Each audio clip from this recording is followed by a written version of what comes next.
Additive property মানে আপনি কি বলতে চাইছেন? অ্যাডিটিভ প্রপার্টি মানে আপনি কি বলতে চাইছেন? তখন আমি বলবো যে দেখো, অ্যাডিটিভ প্রপার্টি এক্সটেন্সিভ প্রপার্টি মানে কি জানো?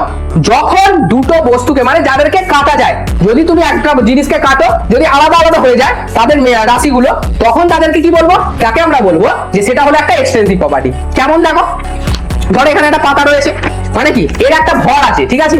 এই যে পেজটা রয়েছে, এই পেজটার একটা ভর আছে। তো এইবার আমি যখন এই পেজটাকে ধরো মাঝখান থেকে কাটলাম, ঠিক আছে, মাঝখান থেকে কেটে দিলাম, ধরো এই টোটাল পেজটার ভর ছিল কি মাস এম।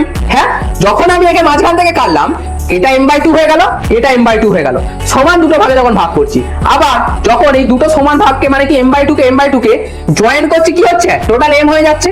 তাহলে আমরা দেখতে পেলাম যে মাস হলো একটা অ্যাডিটিভ প্রপার্টি। মানে মাস অ্যাডিটিভ প্রপার্টি হওয়ার সঙ্গে সঙ্গে মাস কি? মাস তাহলে একটা তোমার এক্সটেন্সিভ প্রপার্টি। মানে কি, যে জিনিসটাকে কেটে দুটো সমান ভাগে ভাগ করা যাবে তাকেই আমরা কি বলবো? অ্যাডিটিভ প্রপার্টি বা এক্সটেন্সিভ প্রপার্টি। কিন্তু এইবার যদি তুমি দেখো যে এই যে মাসটা রয়েছে, এই যে এইটা রয়েছে, এর একটা টেম্পারেচার রয়েছিল, ধরো এর ধরো টেম্পারেচার টি ছিল, ঠিক আছে? এই পাতাটা টেম্পারেচার টি ছিল। এইবার এই পাতাটাকে যখন আমি দুটো ভাগে ভাগ করলাম, দুজনের টেম্পারেচার কি আলাদা হয়ে গেল? দুজনের মাস আলাদা হয়ে গেল। মানে কি, মাস আলাদা হলো, টেম্পারেচার আলাদা হলো না। তাহলে আমরা কি বলবো?